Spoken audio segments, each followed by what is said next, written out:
골로새서 2장 6절과 7절 말씀입니다.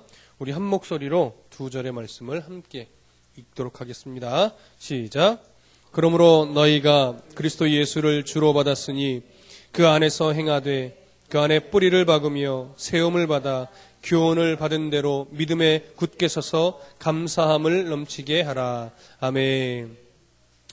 우리는 이제 저번 골로새서 강의 시간에 골로새 교회의 성도들이 전에 들은 그 복음을 떠나서 다른 그 깊은 무엇인가를 얻기 위해서 엉뚱한 대로 달려가서는 안 된다라는 것, 그리고 오직 그리스도 예수 안에 모든 지혜와 지식의 보화가 들어있음을 알고 더욱더 그리스도 안에 머물러 있어야 한다는 그런 바울의 권면을 통해서 나에게 주시는 하나님의 말씀을 들었습니다.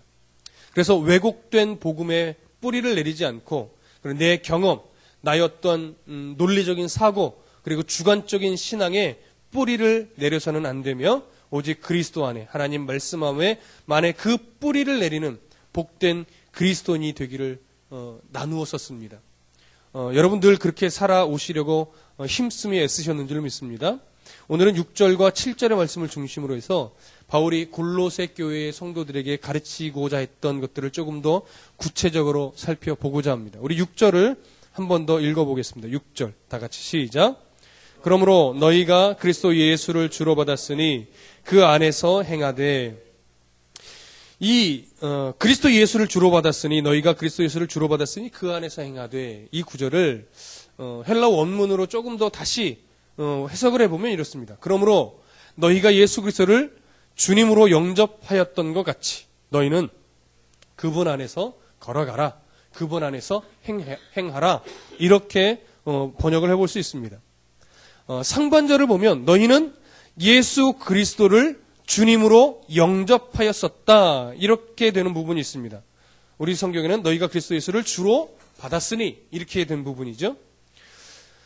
이 상반절의 부분은 상당히 중요합니다. 이 부분은요, 헬라어적인 느낌으로 이 구절을 좀 얘기하면요, 골로새 교회 성도들이 과거 어느 때에 에바브라를 통해서, 에바브라라는 그 교역자를 통해서 복음을, 그리스도에 대한 가르침을 수용했다라는 거예요.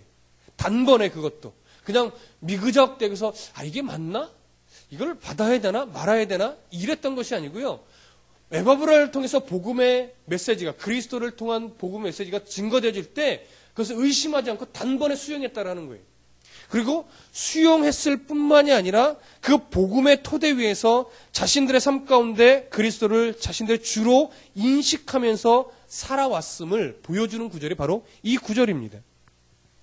따라서 이 말은 골로새 교인들이 복음을 어설프게 받아들였던 자가 아니라는 거예요. 분명하게 주저함 없이 예수 그리스도를 나의 주인으로 영접했다고 하는 그 사실을 강조하고 있는 것이 지금 사도 바울이 말한 이 구절입니다. 너희가 그리스도 예수를 주로 받았으니.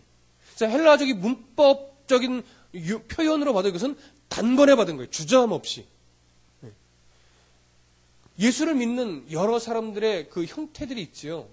정말 어느 순간 복음이 들려질 때 그냥 너무 쉽게 인정되어지고 믿어지고 그 주님 앞에 세례를 받고 그 주님을 나의 주인으로 영접하는 사람이 있는 반면,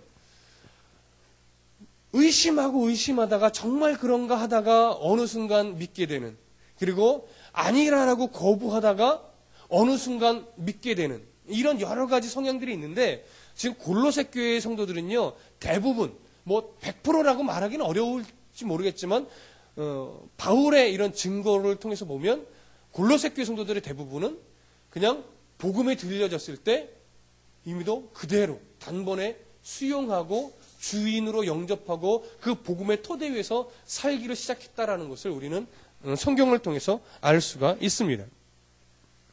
그래서 바울은 지금요, 이렇게 그들에게 너희들이 그랬던 존재들이라라는 것을 말하면서, 그러기 때문에 골로새 교회 성도들아, 헛된 가르침에 현혹되지 말아라.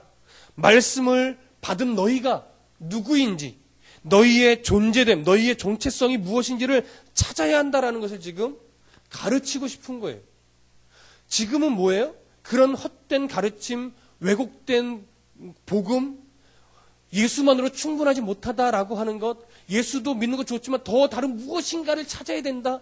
예수 믿는 것도 좋지만 예를 들어서 40일 금식을 해야만, 40일 금식 기도를 5번이나 해야 하나님 나라 갈 수 있다. 뭐 이런 식의 변질된 복음을 가르치니까 사도 바울이 너희들 그거 아니다. 너희들은 이미 예수를 주로 단번에 영접하고 그 토대에서 잘 살아왔던 그런 사람들이다. 이것을 지금 계속 강조하고 있는 거죠. 그래서 여기 보면 사도 바울은 계속해서 너희들이 믿음을 잘 지켜왔었다라는 것을 지금 강조하고 싶은 거예요. 바울이 디모데후서 4장 7절에서 이렇게 말한 적이 있습니다. 나는 선한 싸움을 싸우고 나의 달려갈 길을 마치고 믿음을 지켰으니. 여기 믿음을 지켰다라는 것은요, 바울 스스로 자기가 받은 그 복음이 변질되지 않도록 지켜왔다라는 거예요. 복음을 지키는 싸움을 싸웠다라는 거예요. 예수 그리스도만을 바라보는 그런 신앙의 삶을 살아가려고 부단히도 애를 썼다라는 거예요. 바울이 예수 그리스도를 증거하며 살 때 얼마나 많은 유혹이 있었겠습니까? 자신의 로마 시민권을 드러내고 주장했으면 매맞지 않았을 것이고, 자신의 지식을 드러냈으면 어떻게 돼요? 세상 사람들이 자기를 우습게 보지 않았을 것이고, 자신들의 히브리인이라는 것, 자신이 정통 유대인이라는 것, 자신의 어떤 지식들, 자신의 로마 시민권이나 이런 거 드러냈으면 그렇게 배고파가며 살아갈 이유도 없었단 말이에요. 순간순간 얼만큼 그 자신의 옛날 교만했던 그런 것들을 드러내고 내세우고, 또 그것들을 이용해서 세상 사람들 한번 내가 이런 사람이야 라고 드러내고 싶을 때가 얼마나 많았겠습니까? 그러나 그렇게 드러내서 세상 사람들에게 내가 이런 존재다라고 우월감을 드러내는 것이 결코 복음의 올바른 모습도 아니고 자신이 받았던 복음에 위배되고 변질되는 요소이기 때문에 사도 바울은 어떻게 해요? 그러고 싶었지만 복음 때문에, 내가 만난 예수 그리스도 때문에 그 모든 것을 절연하게 끊어냈다라는 거예요. 그런 유혹에 넘어지지 않으려고 애썼다라는 거예요. 사도 바울도 얼마나 힘들었겠습니까? 그 욕을 이겨내는데. 사도 바울도 그래서 이것을 자신이 복음을 지켜왔던 삶의 여정들은 뭐래요? 싸워왔다라고 표현하는 거예요. 치열하게. 사도 바울하면 막 복음을 지키고 그리스도인답게 살아나가는 너무나 멋지게 아주 순조롭게 이럴 것 같지만, 물론 멋지게 신앙의 싸움을 싸웠죠. 그러나 치열했다라는 걸 사도 바울은 얘기하는 거예요. 피 흘리기까지 그걸 싸워왔고 죽기까지 싸웠다라는 게 지금 사도 바울의 고백입니다. 이런 것처럼 골로새 교회 성도들한테도요, 골로새 교회 성도들 너희들 이렇게 싸워야 된다라는 거예요. 이렇게 너희들이 어떤 존재인지를 아느냐 이거죠. 너희들이 예수를 주로 받았던 존재들이기 때문에 그 너희들의 정체성을 놓치지 말고 피 흘리기까지 싸워서 지켜내라는 것을 지금 사도 바울은 강조하고 싶은 거예요. 그래서 사도 바울이 주 안에서 주로 받았으니 그 안에서 뭐래요? 행하되, 이렇게 말하고 있는 겁니다. 행하되. 이 행하되라는 것은요, 무엇인가를 그리스도 밖에서 찾지 말고 그 안에서 계속하여 찾으며 걸어가라는 거예요. 이것은 명령으로 되어 있습니다.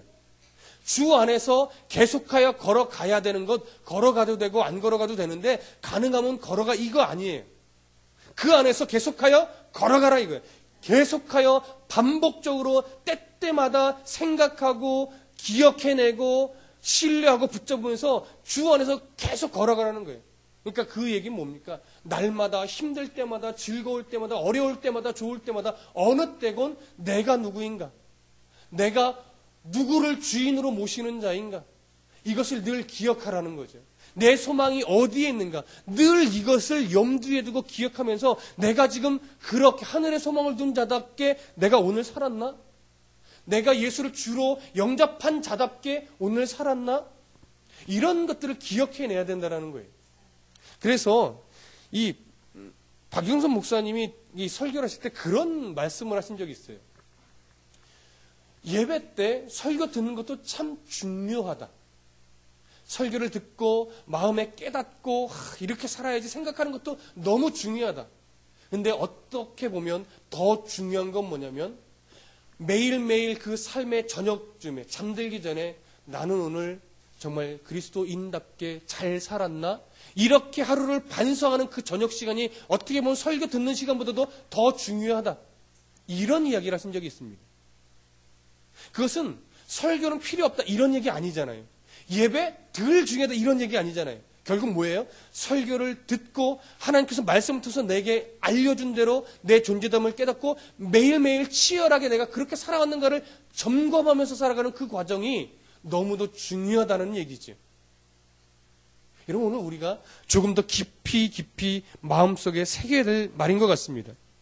주 안에서 믿음으로 걸어갈 때 수많은 일들이 일어납니다. 그러나 그 유혹에 빠지지 말고 또 걱정하지 말고 또 겁먹지 말고 어떻게 해요? 묵묵히 나는 예수 믿는 사람이야. 나는 하늘에 소망을 둔 자야. 묵묵히 걸어가는 겁니다. 때로는 배고플 때도, 때로는 배부를 때도, 때로는 참 초라해도, 때로는 폼나게 높은 자리에 있다 할지라도 그저 겸손히 묵묵히 주 안에서 걸어가는 자. 그것이 사도 바울이 지금 원하는 말인 겁니다. 그러기 위해서 골로새 교인들은 그리고 우리들은 먼저 내가 누구인지를 정확하게 확인하고 늘 나 자신을 알 필요가 있습니다. 본문에서 보면 골로새 교회의 그 성도들은 예수 그리스도를 주로 받은 존재라고 말합니다.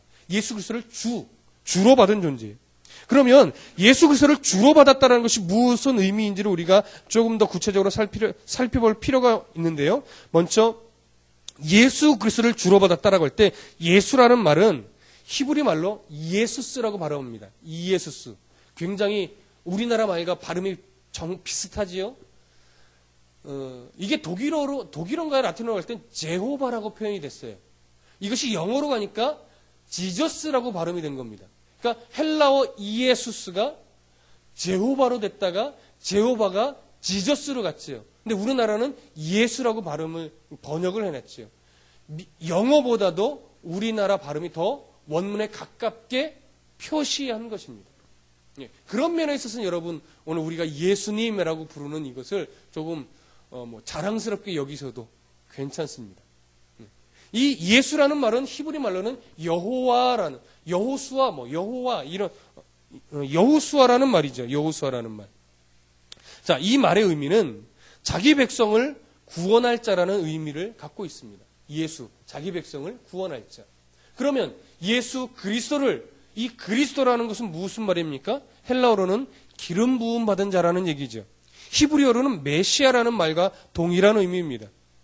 그리고 주라는 것은 뭡니까? 헬라어로 퀴리오스라고 하는 표현인데 이것은 고백적인 차원으로의 호칭입니다. 고백적인 차원으로서의 호칭으로 주인이라는 말입니다. 주인 이것이 아니라 당신은 나의 진정한 주인입니다. 라고 고백하는 차원의 말이에요.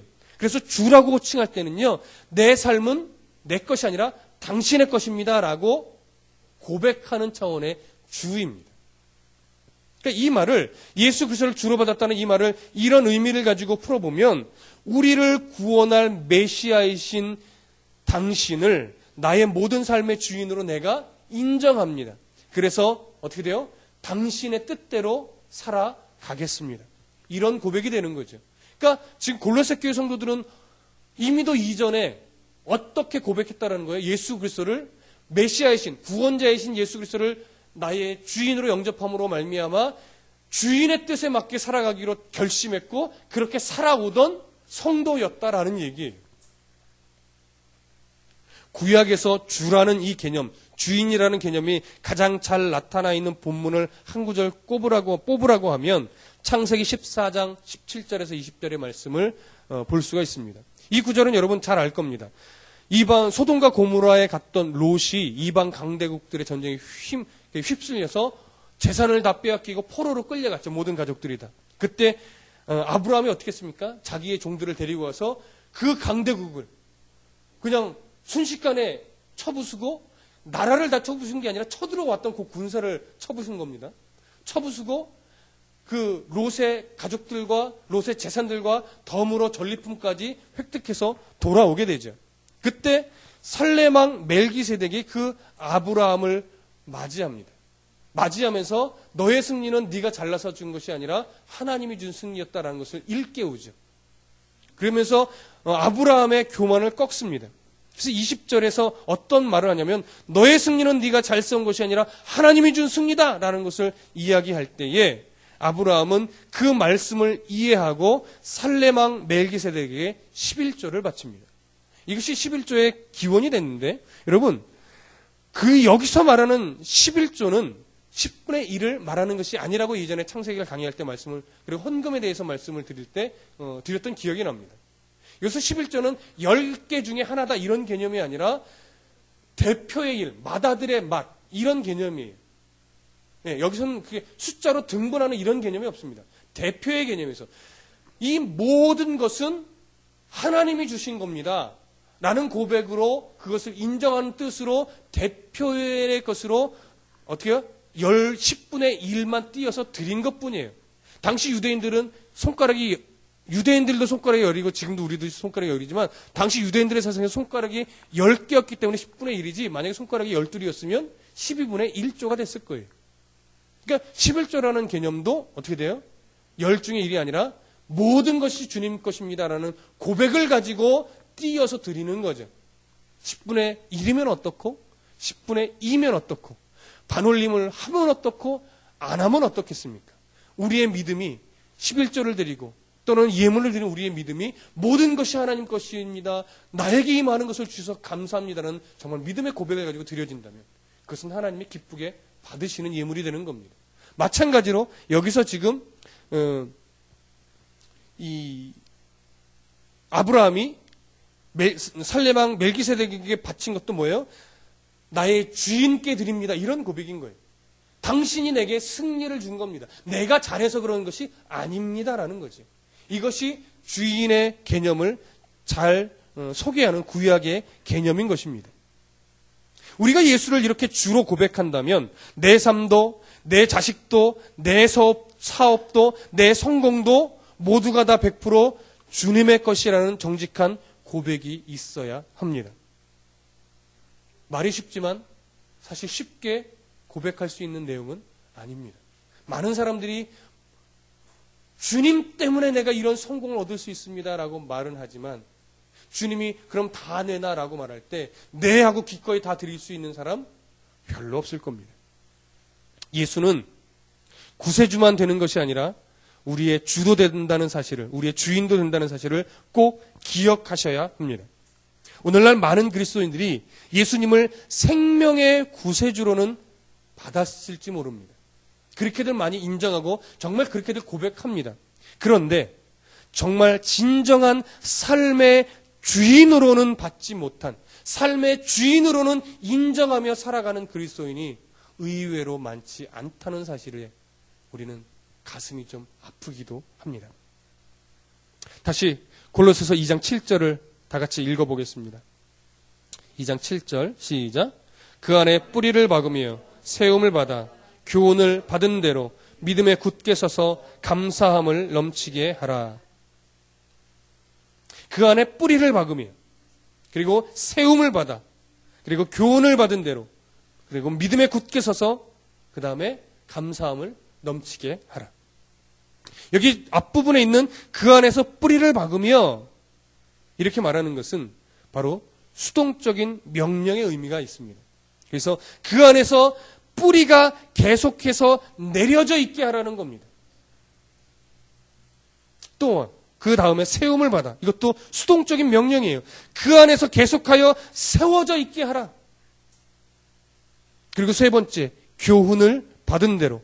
이것은요, 과거에 교훈을 네가 단번에 예수 그리스도를 인정하고 그 복음을 받아들였던 대로라는 것을 이야기하는 겁니다. 그리고 믿음에 굳게 서서, 이것도 수동적인 명령이에요. 그 안에서 계속하여 견고하게 되어져 있어라. 이런 얘기입니다. 다 수동적인 명령의 의미죠. 그렇게 되어져라. 그렇게 되어져야 한다. 이런 거예요.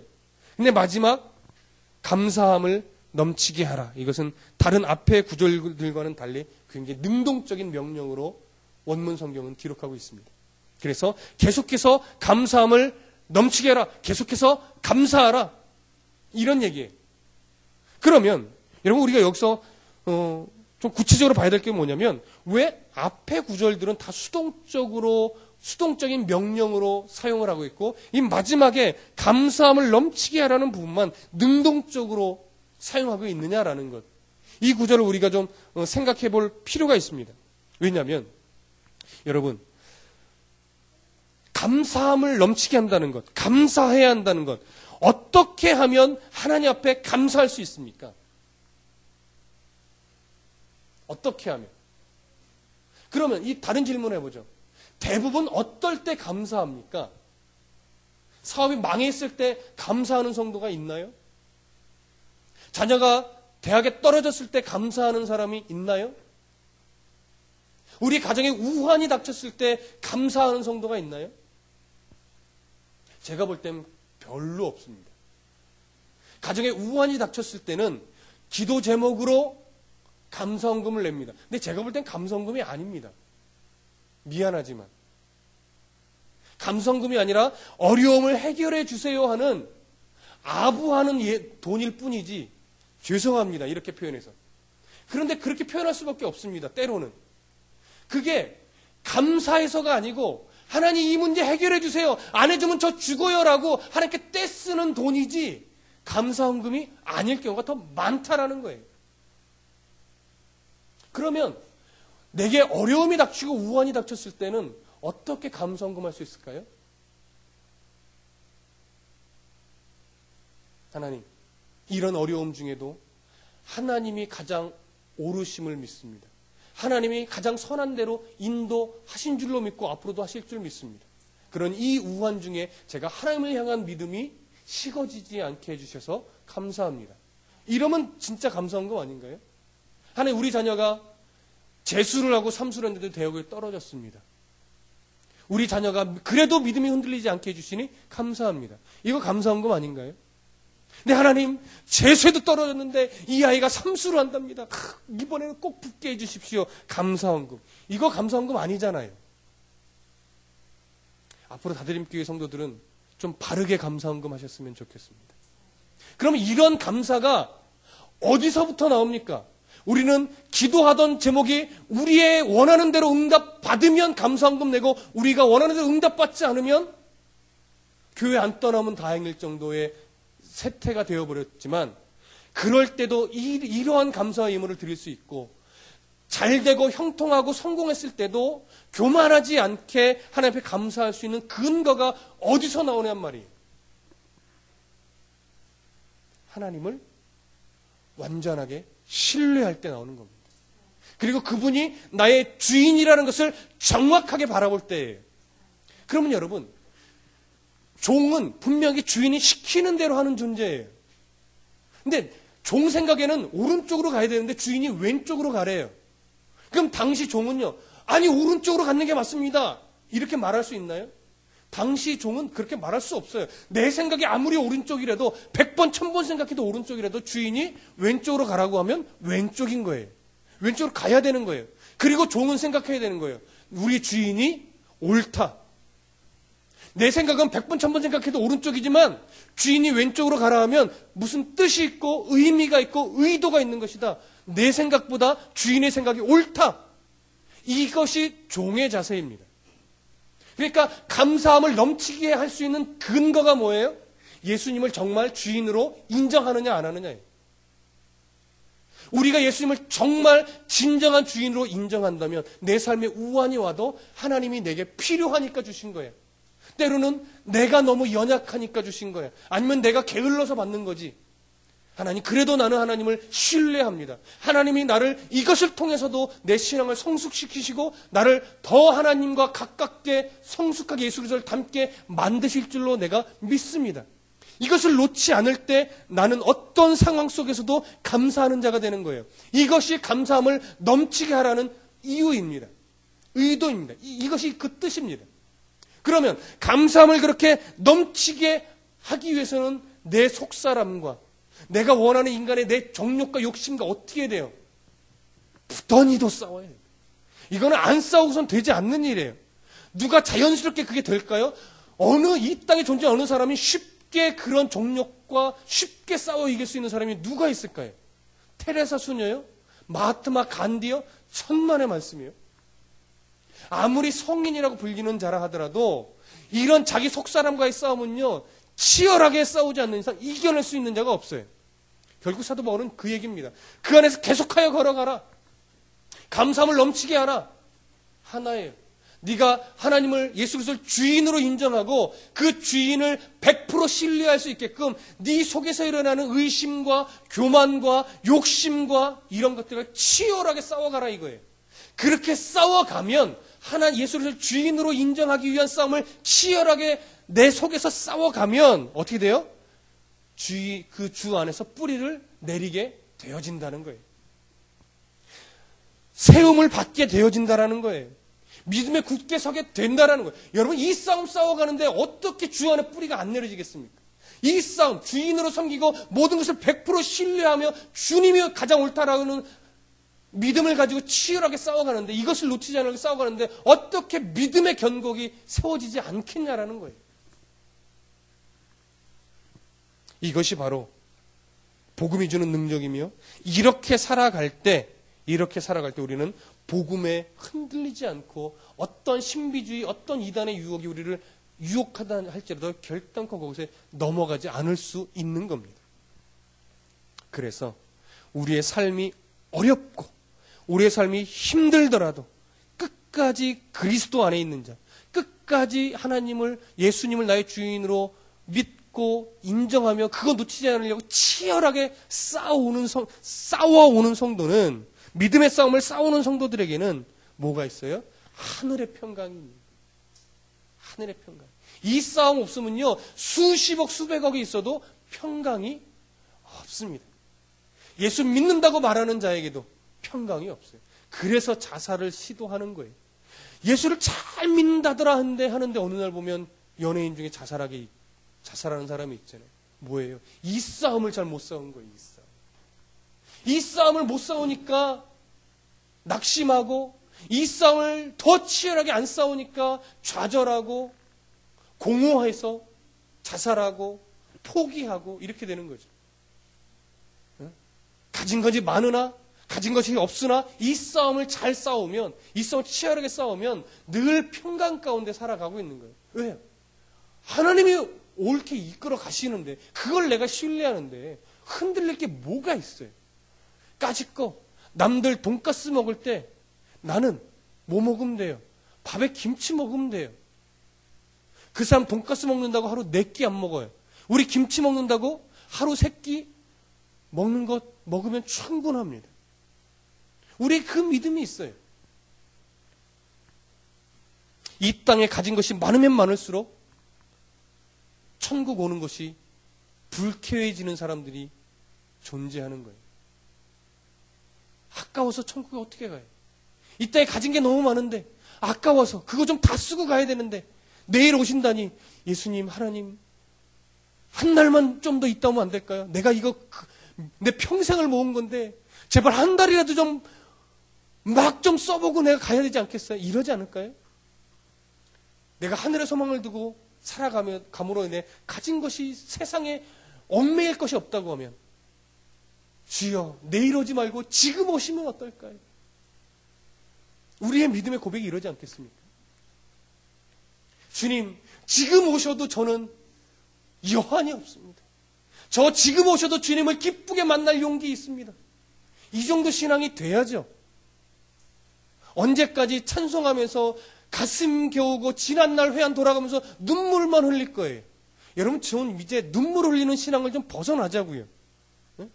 찬송하고 기도하면 그 지난날에 걸어온 삶 뒤돌아보면서 눈물만 흘리는 신앙, 그 신앙은 이제 벗어나야죠.